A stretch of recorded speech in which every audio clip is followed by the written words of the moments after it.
In this video, I'm going to show the easiest way to use background jobs in Quarkus. I'll be using JobRunr, where I will show you how to enqueue background jobs, schedule recurring jobs, even use our carbon-aware functionality so that you can easily schedule your background jobs when there's a lot of green energy on the net available and when prices are low. And I will show the update we brought in 8.1, where you can use the @async job annotation to reduce a lot of boilerplate. All right, I'm sharing my screen here now. So we'll start with the Quarkus create option here, where we're just going to create a new demo project. And I'm going to already include Quarkus and JobRunr as a dependency. So we load JobRunr in. We also need small right held because JobRunr is using that to ping if all the servers are still alive. And then JobRunr also needs a library that can convert Java to JSON. You can choose whichever one you want. There are some suggestions in our documentation, but for this demo, we're going to use REST-easy JSONB. And then, of course, I need something to store the jobs, to have a bit of persistent storage. What I use here in this demo is just H2, which is a very simple one, and then eggroll to make sure that I have a connection pool and not every time need to make a new database connection. So just creating the project, super simple. Voila, project is created. And I'm going to open my project now with IntelliJ. Here we go, project is opened. First thing that I'm going to do is going to check if it used the latest version of JobRunr. The latest version is 8.1.0. This is the one we will be using since this is the one that introduced the async annotation. And then another thing before we start coding is going to check the application properties. So I'm just going to paste in these ones. So what we're going to do is enable the background job server. This means that this machine or this server can actually process background jobs. Then enable the dashboard so that we can monitor our jobs and see which ones are running, which ones failed, and what's the status, and so on. Introduce here some stuff for our database connection. Of course, you will replace this with your SQL or NoSQL database that you're running. Find a lot more information in our documentation. And then these are three variables or three configuration parameters that I use for carbon aware. We want to enable carbon aware job processing so that my jobs can be executed in a window when there's less carbon on the electricity net. This is the area code where my server is in, so that it will take the real-time data from this location. And then here's a timeout that I configured. If the carbon aware API would be unavailable, of course, your jobs still need to be scheduled.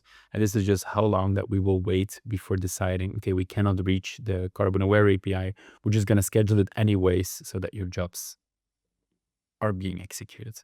So this is just the simple stuff to configure. And now it's time to dive into the code and make a very simple example. So just repeating that this is a simple demo. So probably for your own project, it will be a lot more complex, using a lot more packages and so on, but I just want to keep it as simple as possible.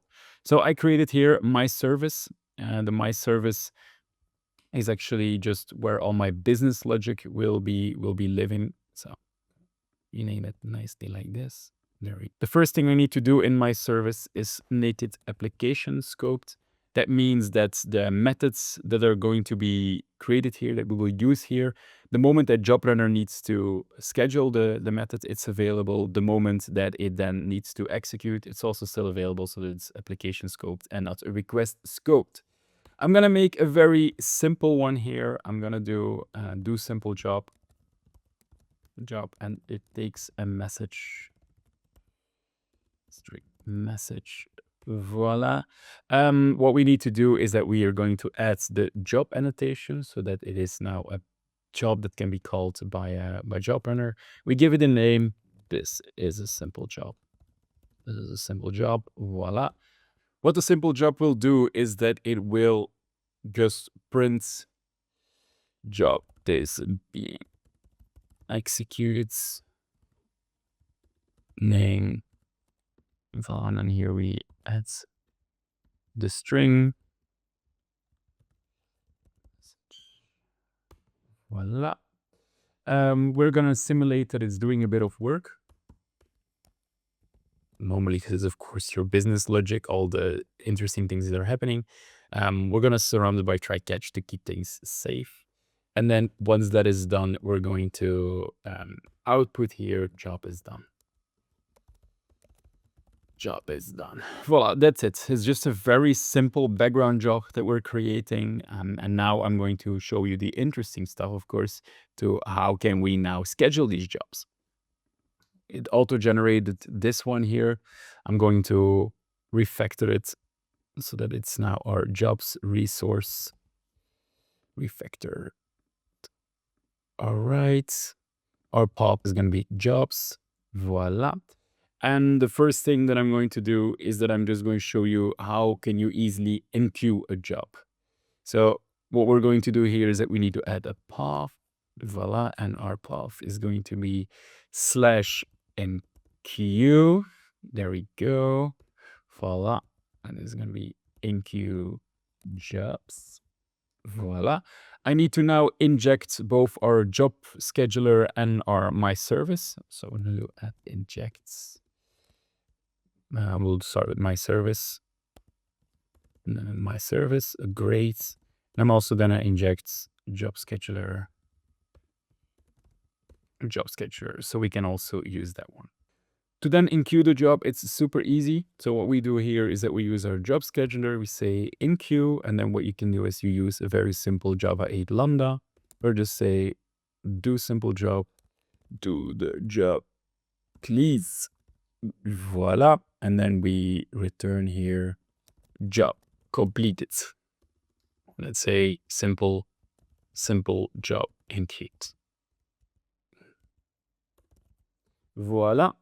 What I also want to do is that I want to make it easy for myself to see all the pods that I'm going to generate, and do it like this so that I have an easy way to then click on the URLs.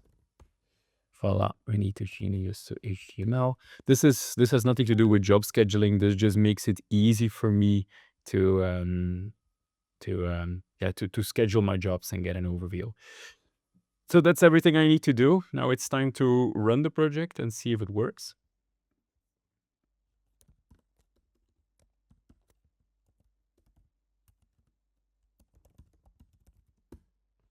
Voila, now the project is building for the first time and it's going to run it. Voila, we see that it's running. We see that the dashboard is running on this URL, and we see that just the main application is running on this URL. So if I go to the dashboard, you see it looks like this, where I can see my number of servers that are added. Of course, I just have only one server and all the jobs. So I have here, I created this endpoint where I can click on the job enqueue endpoint, bam, simple job enqueued. And if I will then go to my dashboard, I will see here that it's now processing one job. This is a simple job. That was a job details. And then, yeah, this is what is actually running. We see job processing succeeded. So then it also ends up here in the succeeded jobs. So super easy to enqueue your first job. Let's make it a little bit more complicated. We're going to now schedule a job. Comment. Schedule, do here, schedule jobs. Voila. And instead of enqueue, we're going to do schedule. You didn't expect that, I guess. So what we're going to do is that we're going to schedule it somewhere in the future. So we're going to use the instant now plus, let's say 5 minutes. So 5 and then chrono units minutes. Voila. And then, of course, we need to add the lambda with what we're going to execute. So this is my service, do simple job, and this is schedule a job in the future. Voila, that's it. And this is future job. Make it edit here as well. So then in my overview, I have it. Voila. Nice thing with Quarkus is that I don't need to rebuild my entire application. It just reloads automatically. So I just need to refresh this. And I see it ended up here. Oh, this is not really nice. There should be that new line. Just make it nicer. Voila. If I refresh, there we go. So the job schedule endpoint, future job enqueued. So if I will now reload my dashboard, I will see that there's one scheduled job, which will happen 5 minutes from now. So super simple to do that and to schedule a job, a background job in the future. What if we want to run recurring jobs? For example, data cleanups at night, PDF generations, and so on. So we'll just do here, let's do that, recurring jobs. And super simple, what we do here is that we, again, use our job scheduler and we do schedule recurrently. Voila. You can insert a cron expression there, but if you're like me, you're not super good in creating cron expressions. So we have like the helper clause there. We can do cron every 5 minutes, daily, every 10 minutes. So I will do here every 5 minutes and it will run. And then again, my Lambda, very simple, my service, do simple job, recurring job. Voila.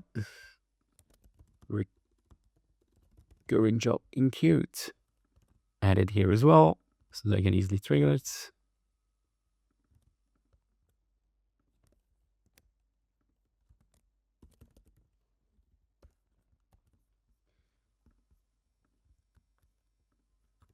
Let's refresh. My recurring endpoint is there.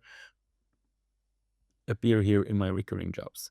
So you see here with the recurring jobs, my do simple job every 5 minutes it will be executed, and you will see one instance is already also scheduled in here, so that you see it's it's ready to be executed in a couple of minutes.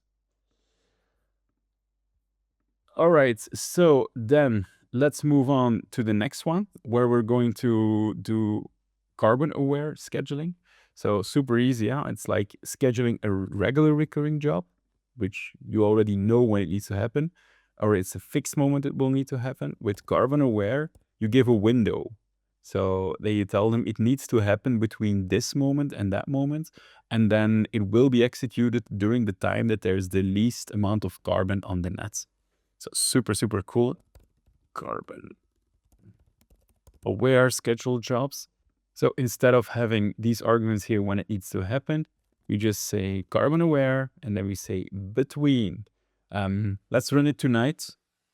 So let's say in between 12 hours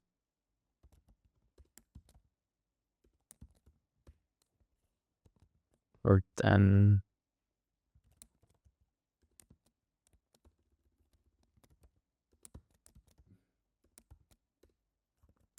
hours and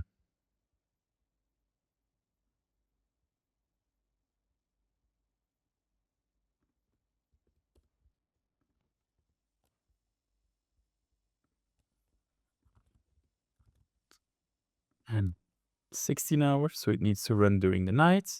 So carbon aware between 10 hours from now and 16 hours from now, and then we need to schedule a carbon aware job. Voila. And what will happen is super cool that JobRunr will, the moment that we trigger this, it will take all the information, it will look up the forecast, the carbon aware forecasts, and then schedule it during the moment that there's least amount of carbon and available. And nice thing is it's also the cheapest running your jobs during that time frame. So it's not only good for the planet, but it also is also good for your wallets. Carbon where job endpoint, voila, there we go.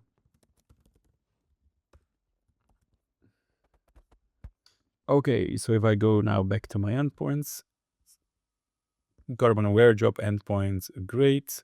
And then if I look here in my jobs, I will see here that there's a pending job. So this job, you can already see that it's carbon aware. It will be scheduled between 10 hours from now and 16 hours from now, and it's now in the pending state. So what we'll do is every 5 minutes, we'll get the latest forecasts, carbon aware forecast for my location that I put in. And then it will take that information from the forecast, and then once it has the info available, the job will move from the pending state to the scheduled state. And in the scheduled state, you will be able to see when exactly the job is going to be executed. What's new in JobRunner 8.1 is the async annotation, so that you don't need this boilerplate when you're going to schedule a job or want to run a job on a background server. So what we're going to do there is to show you how it works. I just make a new my async service. What we need to do here is, of course, again, make it application scoped. And then here we add our async job annotation. That means that all the methods that are now going to be in here, they're going to be, async jobs, so that Quarkus will handle everything. Quarkus and JobRunr will handle everything to make sure that you can enqueue this job. So we're going to make it a simple async job. It again takes a message. Voila, we need our job annotation. Say here, name equals async job. Voila. What we're gonna do here is that we're going to, again, with the same thing, saying job with message, add message. And we're going to wait.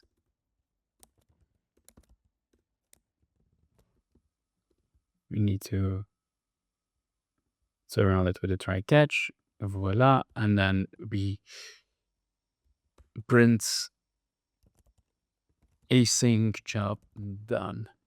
Voila. So yeah, this is actually almost the same as we did with the regular service that we did here in the regular methods. The only difference is here that we added that async job annotation.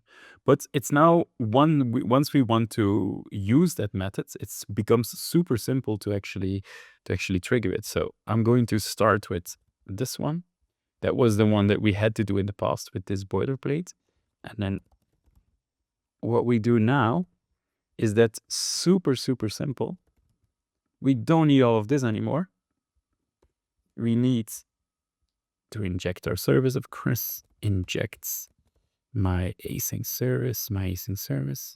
And then super simple, what we can do is my async service, a simple async job. This is now async. Voila, that's it. So we just call it like this, and it will automatically be treated like a background job that will run asynchronously. I'm gonna test it here.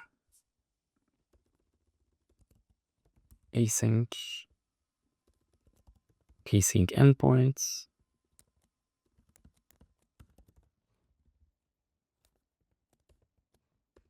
Voila.